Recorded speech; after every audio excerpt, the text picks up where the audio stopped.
Hello everyone, good morning, welcome back to my channel. কেমন আছো তোমরা? আশা করি ভালো আছো।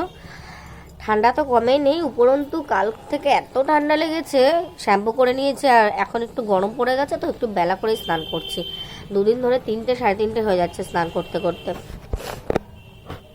প্রচুর ঠান্ডা লেগেছে, বাধ্য হয়ে মেঘনা নাকের ড্রপ নিয়েছে। জানি কোনো কাজ হবে না, তাও একটু নিয়েছি। কালকে ঘুমাতেই পারছিলাম না, কথা শুনেই বুঝতে পারছো তোমরা। তো এই যে এখন আমরা মা আর মেয়ে চা নিয়ে বসেছি, এই যে চা বিস্কুট নিয়ে বসেছি। এখন এটা খাচ্ছি আর বসিয়েছি দুধ গরম আর ভাত। এখন বাজছে 9:48। তো চলো এখন চা বিস্কুট খেয়ে নিই, তারপর তোমাদের সঙ্গে আবারও দেখা হচ্ছে। তো বন্ধুরা, এই দেখো মেঘনা স্নান হয়ে গেছে। আমার তো খুব ঠান্ডা লেগেছে, তো রান্না বান্না সমস্ত কিছু কমপ্লিট। আজকে খুব কাজের চাপ ছিল, তার জন্য আমি একদম ব্লগটা শ্যুট করতে পারিনি। তাই সমস্ত কাজকর্ম সেরে তোমাদের সঙ্গে আবার ক্যামেরার সামনে এসেছি। এ দেখো ঘরটাও সমস্ত কিছু পরিষ্কার করা হয়ে গেছে, ঘরটাও ঝাড় দিয়ে মুছে টুছে নিয়েছি। আর এখন মেঘনাকে খাওয়াতে বসবো। আর আজকে কী রান্না করেছি সেটা তোমাদের সাথে নিশ্চয়ই শেয়ার করছি। তো চলো ব্যাক ক্যামেরা দেখাই।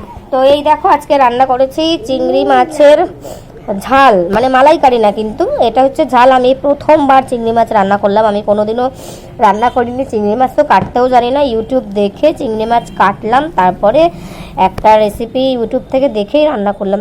মানে নারকেলের দুধটা বাদে সব কিছুই দিয়েছি, বাট ঝাল।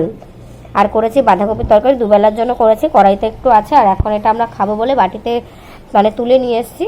আর এখানে কিছুটা বাসি ভাত রয়েছে, আর এই যে সয়াবিনের তরকারি কালকে তোর বাবা একটু বেশি করে করেছিল, আজকে খাবে বলে, তা এটা ওর বাবাই খেয়ে নেবে। আমার আর ভালো লাগছে না, এত অম্বল হয় না। আর প্রতিদিন বাসি ভাত খেয়ে আজকে ওই সয়াবিনের তরকারি দিয়ে সকালে বাসি ভাত খেয়েছি। তো চলো এখন এই যে মেঘনা খেতে বসে গেছে। আর এখন কিন্তু অনেকটা বাজে 1:26। তো ওকে খাই, আমি স্নান করবার। প্রচণ্ড গরম পড়ে গেছে, তাই বেলা করে স্নান করলেও কোনো অসুবিধা নেই। কিন্তু আমার এত ঠান্ডা লেগেছে, তাও আমি বেলা করেই স্নান করছি। মানে আমার লাইফস্টাইলের কোনো টাইম টেবিল নেই, কি আর করবো। কোনো দিন 11টায় স্নান করি, তো কোনো দিন বিকেল 3টেতে স্নান করি। যাই হোক, চলো এখন মেঘনাকে খাই দিই, তোমাদের সঙ্গে পরে দেখা হচ্ছে। হ্যাঁ, ফোন দেখেই ভাত খাবি, আমি তো জানি তুই ফোন না দেখলে এক গ্লাস ভাতও খাবি না। তো বন্ধুরা, মেঘনা ঘুমিয়েছিল, তারপরে এই যে এখন একটু বিকেলবেলা ছাদে এসে এই জামা প্যান্টগুলো কেচে দিয়েছিলাম। গরম পড়ে গেছে অনেকটাই, তাই সমস্ত সোয়েটার মোটার কেচে দিয়েছি তুলে রাখবো বলে।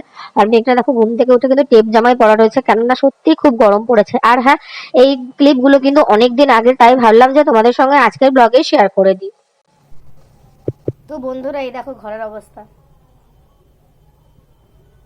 সব জামা প্যান্ট বের করেছি, আর সব জামা প্যান্ট, অনেক জামা প্যান্ট কাছাকাছি করেছি দুদিন ধরে, সেগুলো সব শুকিয়ে গেছে। তো ভাঁজ করার টাইম পাইনি। তো শীত তো চলে গেছে, মানে শীতের যে ফুলহাতা গেঞ্জি প্যান্ট মেঘনার, তারপরে সোয়েটার, এগুলো সব গুছিয়ে এক জায়গায় রাখতে হবে, মানে তুলে রাখতে হবে আর কি।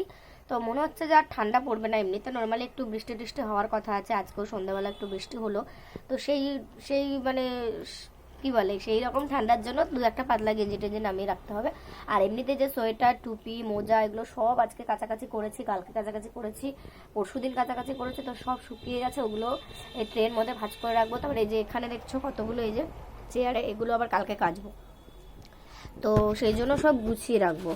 আর এখন আমি একটু খেয়ে নিচ্ছি যে মুড়ি দিয়ে আলুর পকোড়া, মানে আলু গ্রেট করে জাস্ট নুন হলুদ দিয়ে বেসন দিয়ে, মানে লঙ্কা পেঁয়াজ কিচ্ছু দিনে। মেঘনা মানে খাবে বলছিল যে আলুর, আমি বলছিলাম যে আলুর পকোড়া খাবি, বলছে হ্যাঁ খাবো, ওই জন্য না লঙ্কা দিইনি।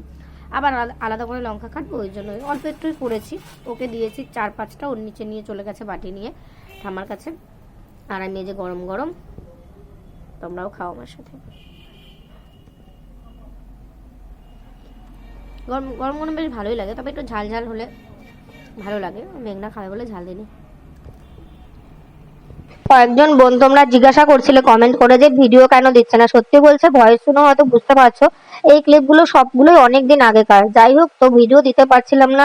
শরীরটা ভালো না লাগলে না, মানে ফোন ঘাটতেও ইচ্ছা করে না, কিছুই ভালো লাগে না। কিন্তু করতে তো হবে, তাই না? বাচ্চা আছে যেহেতু, সংসারে কাজকর্ম, বাচ্চাকে খেয়াল রাখা, সবকিছুই করতে হবে। বসে থাকলে তো আর হবে না, এটা তো আর বিয়ের আগের জীবন না যে শরীর খারাপ হলে পায়ের উপর পা তুলে বসে থাকলাম, ঘুমিয়ে থাকলাম, মা এসে সব করে দিল। যাই হোক, আজকের ব্লগটা এইটুকুনেই শেষ করে দিলাম।